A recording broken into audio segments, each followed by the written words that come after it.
El Pentateuco es el primer gran bloque de libros del Antiguo Testamento. Los judíos lo llaman la Torá, la ley, pero nosotros usamos un término que viene del griego, Pentateuco, que significa 5 volúmenes.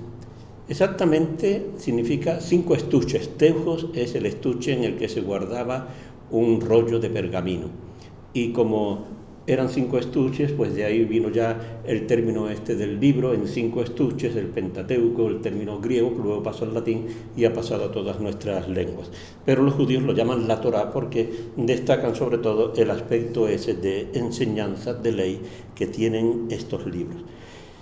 Lo primero que llama la atención es ¿por qué 5? O sea, ¿por qué esta serie de libros o esta serie de escritos se colocaron en 5 partes y no en 4 o en 6, en una sola? A veces se piensa es por motivos de comodidad. Naturalmente, si hubiesen escrito todo el Pentateuco en un solo rollo, hubiese sido una cantidad de metros enormes. Hay un rollo que tiene la Ilíada y la Odisea, son 50 metros. Manejar un rollo de 50 metros es una cosa dificilísima. Y quizás por eso dicen se dividió en 5 volúmenes. Pero ¿por qué en 5 y no en 4 o en 6? Y algunos dicen que era para dejar en el centro el Levítico. El Levítico ya lo comenté en la otra charla anterior.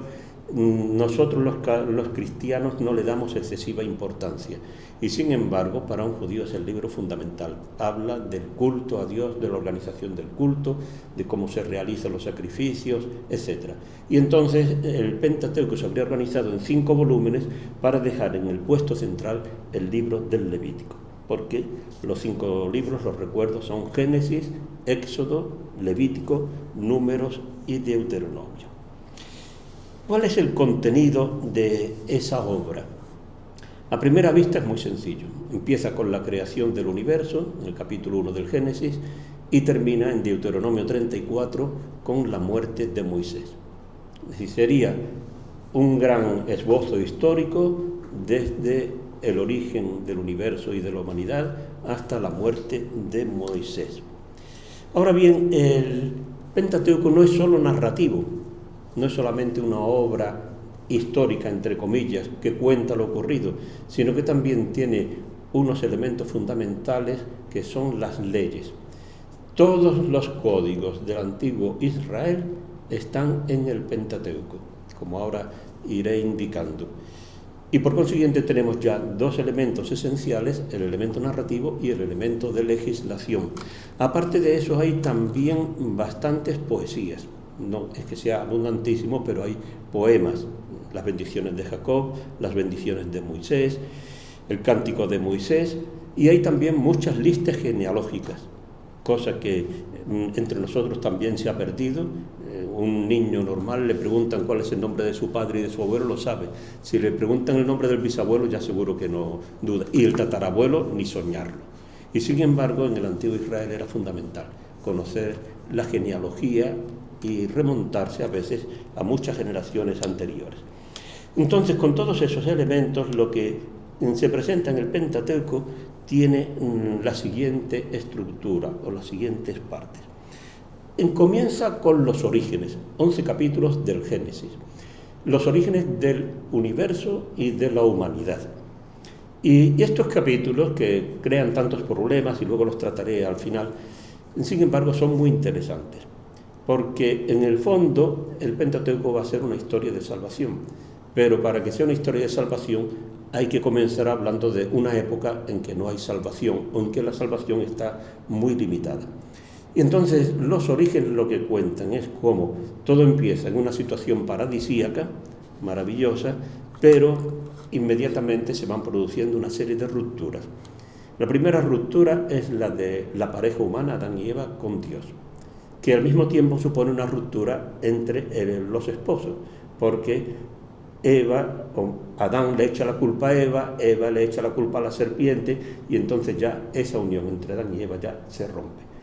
Inmediatamente después viene la ruptura entre los hermanos. Caín asesina a Abel.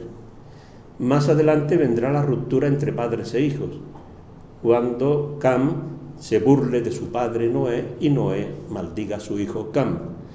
vendrá también la ruptura entre los distintos pueblos de la humanidad, reflejado en el episodio del diluvio.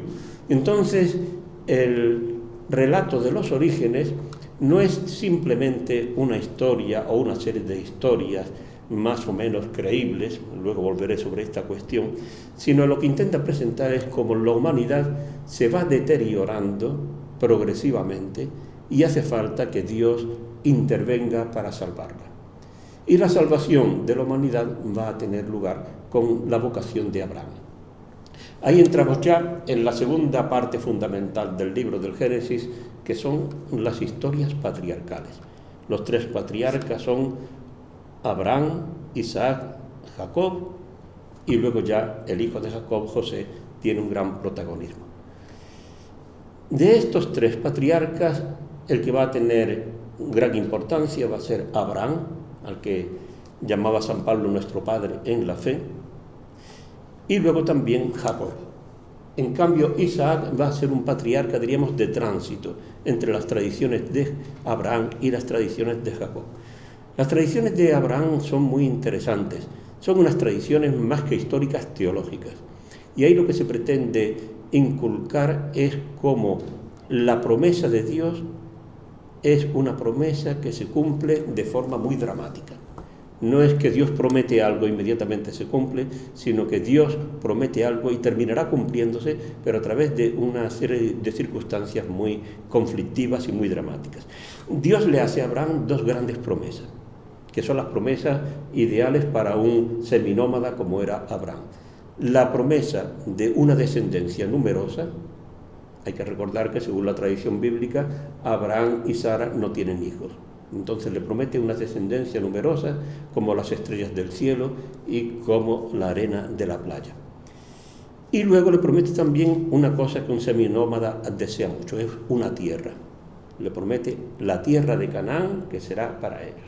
Y en estas dos promesas no se cumplen en vida de Abraham, sino que se van realizando de una forma totalmente dramática hasta el punto que uno dice, la promesa no se cumple para nada. Por ejemplo, la promesa de la tierra. En cuanto comienza el relato de la vida de Abraham en el Génesis, prácticamente de inmediato tiene que ir a Egipto porque en la tierra de Canaán que le han prometido se pasa hambre. Y entonces es una tierra que le han prometido pero que no da para comer. Y tienen que bajar a Egipto. Después volverán otra vez. Pero esa tierra que Dios le ha prometido no la posee. Hasta el punto de que cuando muere Sara, Abraham tiene que comprar un terreno para enterrar a Sara. Es decir, que no hay un cumplimiento inmediato de la promesa de la tierra.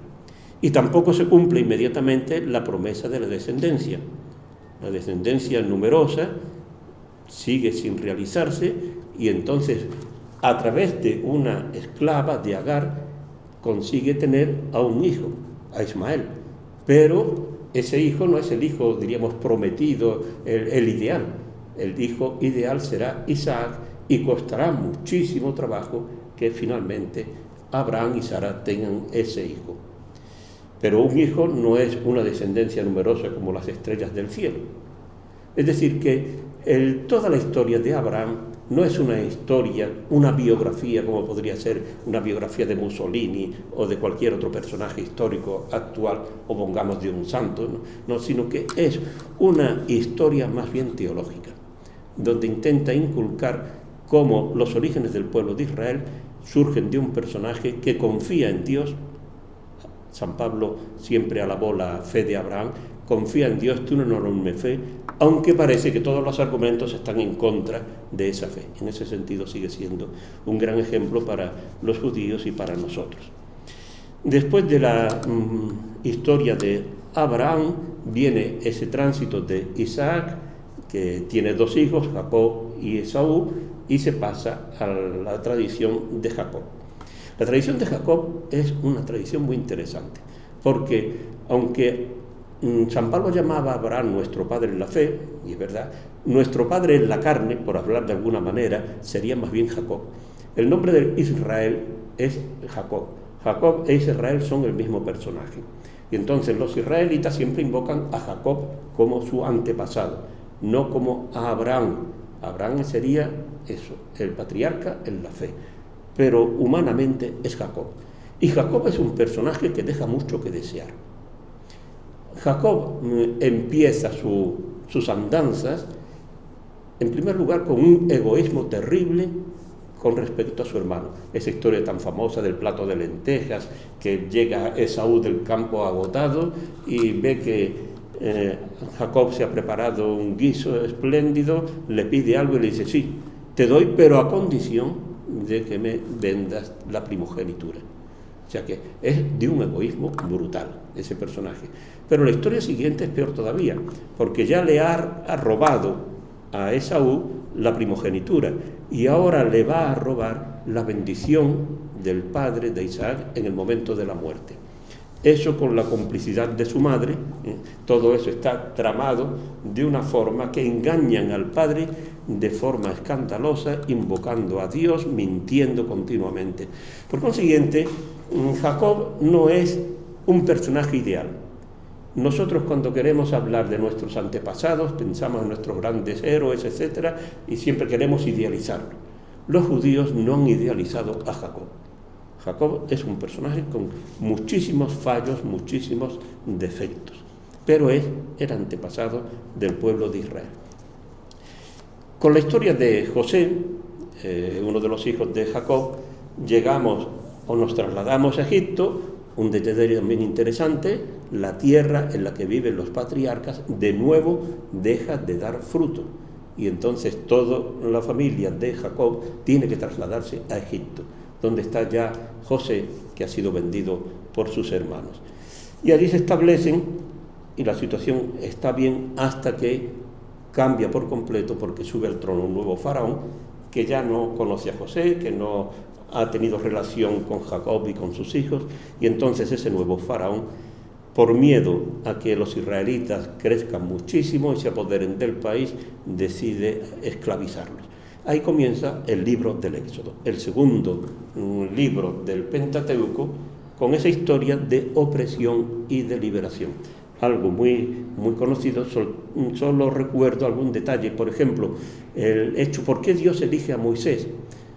Pues es muy interesante. Moisés, tal como se lo presenta, es un muchacho que tiene una rebeldía enorme ante cualquier tipo de injusticia, hasta el punto de que es capaz de asesinar con tal de defender a una persona que sufre la injusticia. Pero cuando Dios le encarga liberar al pueblo de Egipto, la situación cambia por completo. Una cosa muy distinta es irse por la calle y pegarle un tiro a uno y quitarse de en medio, y otra muy distinta es comprometerse en una tarea paciente y continua de liberación del pueblo delante del faraón. Y eso es lo que va a tener que hacer Moisés, y lo realiza en parte gracias a esa serie de portentos que lleva a cabo en Egipto, las famosas 10 plagas, hasta que ya el faraón decide dar libertad al pueblo israelita. Viene entonces la salida de Egipto, el paso del mar, y antes de salir de Egipto ya tenemos un bloque pequeño pero muy importante de leyes, y se refieren a la celebración de la Pascua. Son ese capítulo 12 del Éxodo que leemos el Jueves Santo los católicos, y que es una inserción legal en medio de una serie de relatos sobre la salida de Egipto. Se sale de Egipto, se atraviesa el Mar de las Cañas, lo que conocemos generalmente como el milagro del Mar Rojo, luego volveremos sobre esa cuestión, y se comienza a caminar por el desierto. Y aquí quiero hacer una advertencia o una aclaración. La teología de la liberación se ha inspirado mucho en el libro del Éxodo, pero hay una diferencia muy curiosa, y es que la teología de la liberación siempre habla bien del pueblo, lo cual es lógico, porque los teólogos de la liberación están en contacto con un pueblo que sufre, que está siendo oprimido, que pasa unas necesidades terribles. Y sin embargo, en el libro del Éxodo, cuando se habla del pueblo, aun reconociendo que es un pueblo que sufre, que grita a Dios, que le pide la liberación, pero siempre que habla del pueblo lo presenta de mala manera. El pueblo lo único que hace es protestar, es quejarse. Se queja sobre todo del hambre, se queja de la sed, termina quejándose de que Moisés y Aarón los han sacado de Egipto casi por la fuerza, que los han obligado a salir y que se estaba mucho mejor en Egipto, aunque estuviesen en trabajos forzados, era preferible quedarse en Egipto que no tener que arrostrar el desierto y todas sus incomodidades. Pero en fin, en medio de dificultades llega al monte Sinaí y ahí va a tener lugar la gran revelación de Dios y la alianza con el pueblo. La alianza es un pacto entre Dios y el pueblo de Israel y lo primero que hace falta es plantearlo. Cuando llegan al Sinaí, Dios le dice a Moisés que le proponga al pueblo la posibilidad de establecer un pacto con Dios. ¿En qué consiste ese pacto? Consiste en que Yahvé será el Dios de Israel y solamente Yahvé, y que el pueblo será el que obedezca la voz de Yahvé y pondrá en práctica sus mandamientos. Es decir, Yahvé se compromete a salvar al pueblo, a cuidarlo, y el pueblo se compromete a respetar a Yahvé, a darle culto a él exclusivamente y a observar sus leyes. Eso es lo que tiene que proponerle. A nosotros, que estamos educados en una mentalidad monoteísta, esto nos parece lo más normal del mundo.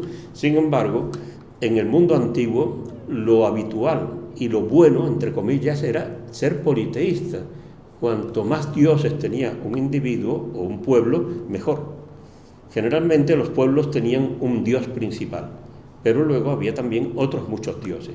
Entonces, esto de hacer un pacto exclusivamente con Yahvé significa una novedad bastante grande. Bien, Moisés propone eso al pueblo y el pueblo acepta completamente. Y va a tener lugar la alianza.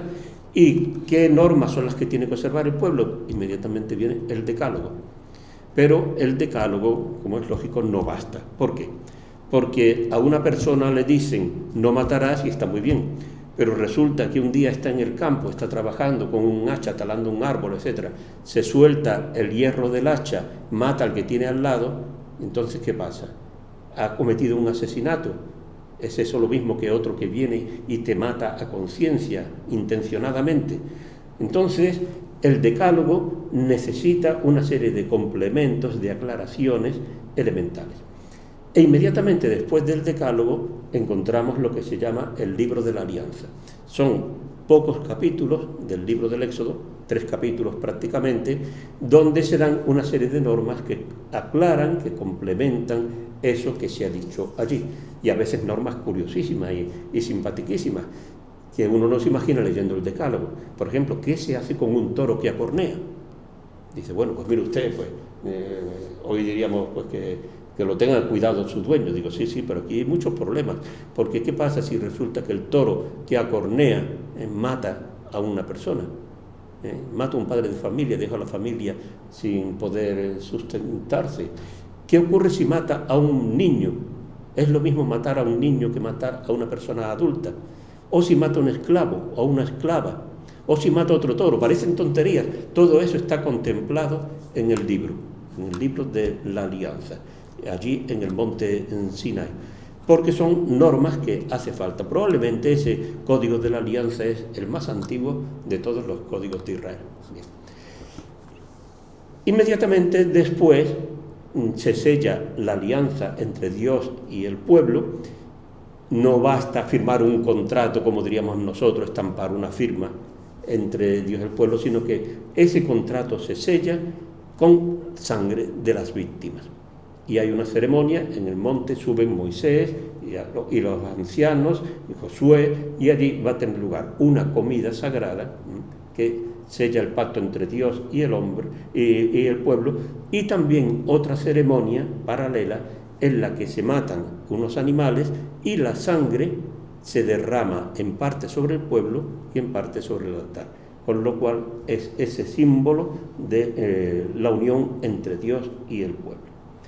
Una vez que ya tenemos la alianza sellada y unas normas que hay que cumplir, Dios entonces indica qué es lo que tienen que hacer para que simbolizar su presencia y su culto en el futuro.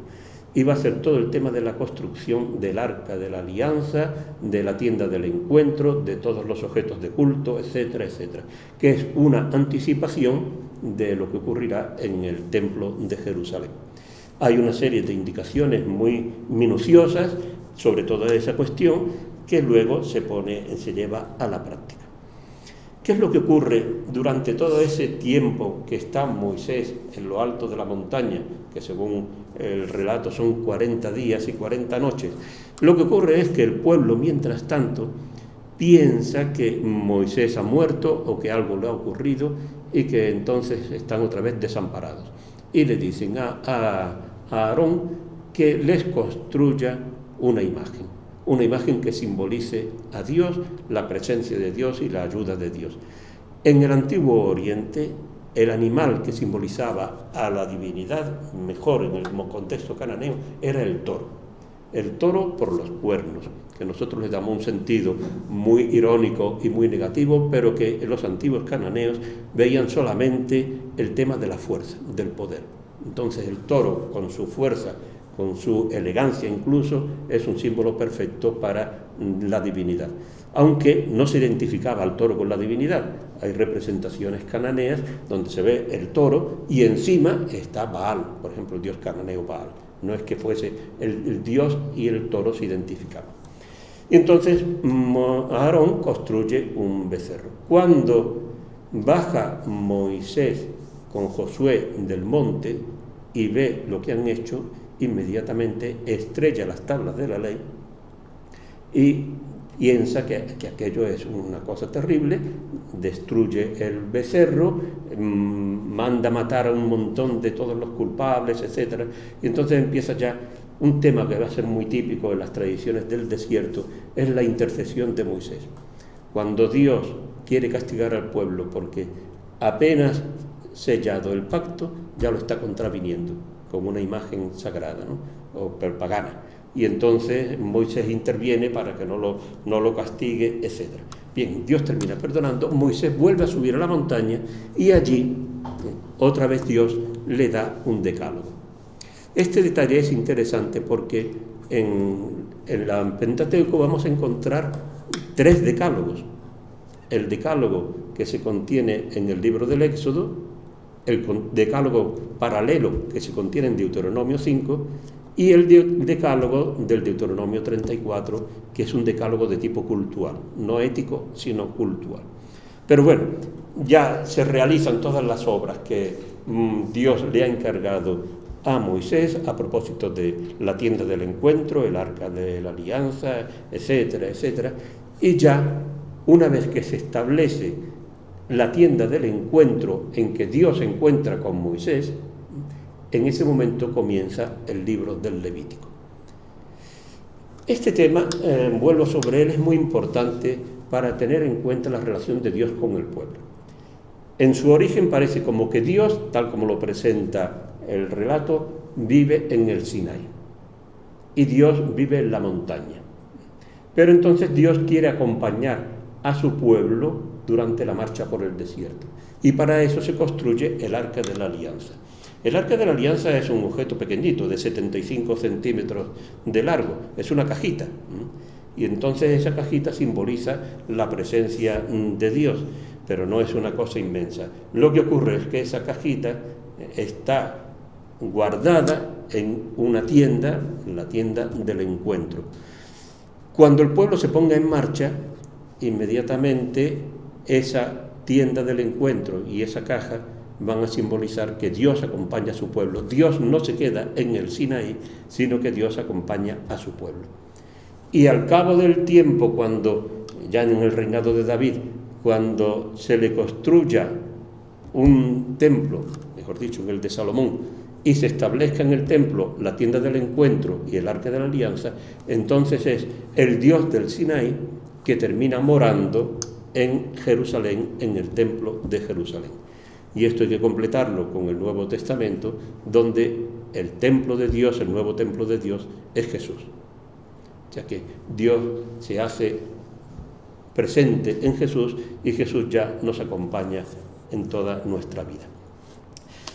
Hemos llegado, por consiguiente, al libro del Levítico, donde tenemos una serie de normas, prácticamente todos son leyes, hay algún relato muy breve, pero prácticamente todos son leyes a propósito del culto, de cómo tienen que comportarse los sacerdotes, etc. Hay también otra serie de tipo social interesantísimos, pero no me voy a detener ahora en todo eso.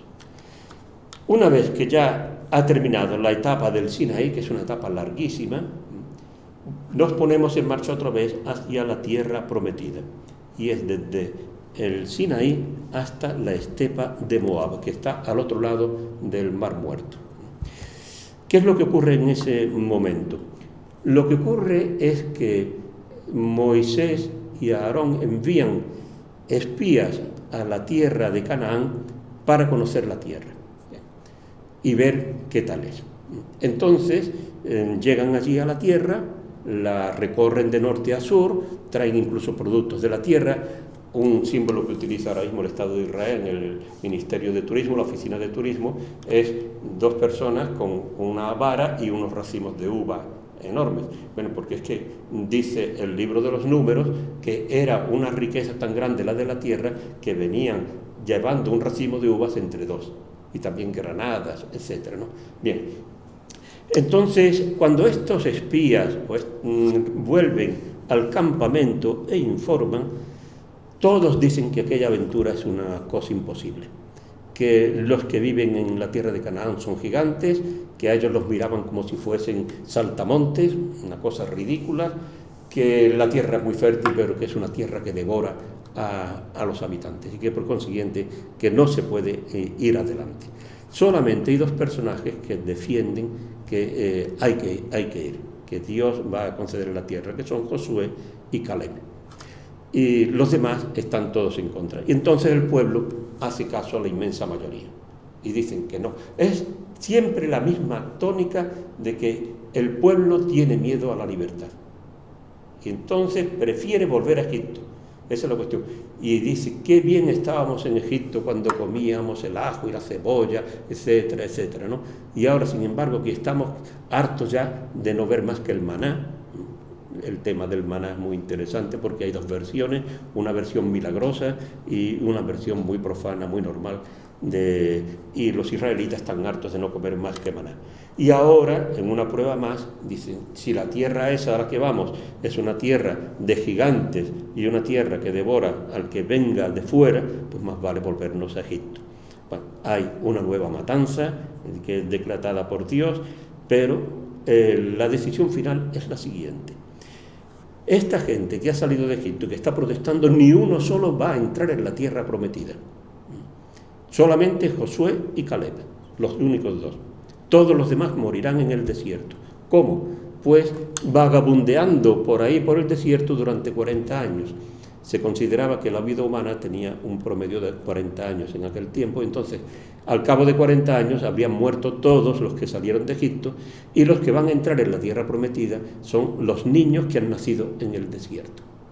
Y por eso hay que estar durante 40 años dando vueltas por la península del Sinaí de un sitio para otro.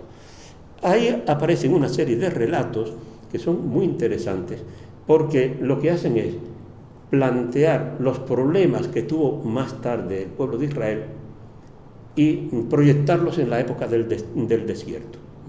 Porque así la solución que se daba al problema venía de Moisés y era una solución maravillosa. Por ejemplo, se plantea, son todos problemas de poder. Eso es lo que... El problema de quién tiene más poder, Moisés o los profetas que vinieron posteriormente. Y hay una tradición donde Dios deja claro que el auténtico profeta, el más grande, es Moisés. Y los demás están bien, pero vamos, tienen una categoría muy, muy inferior a la de Moisés. Se plantea el problema, que es un problema que resulta actualísimo, sobre sacerdotes y laicos. Es decir, ¿por qué los levitas dicen que ellos tienen un estatuto especial dentro del pueblo de Israel? Un estatuto religioso. Y es que los demás, ¿qué pasa? Los laicos son unos personajes que no tienen derecho ninguno. Es que un laico no puede hablar en nombre de Dios, no puede actuar en nombre de Dios, etc. Y eso se trata en otro relato. Pero es que dentro del mismo grupo de los levitas hay también disensiones por motivos económicos y de poder. Y es si todos los levitas de la tribu de Leví tienen la misma categoría.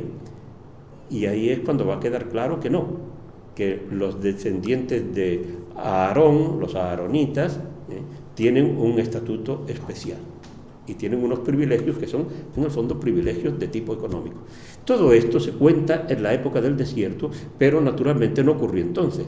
Estos son problemas que surgieron en Israel en el siglo IX, VIII, VII antes de Cristo, y para abordar esos problemas y darle una respuesta autorizada a través de Moisés, entonces lo que hicieron es inventar unos relatos donde se plantea el problema y Moisés dice lo que hay que hacer.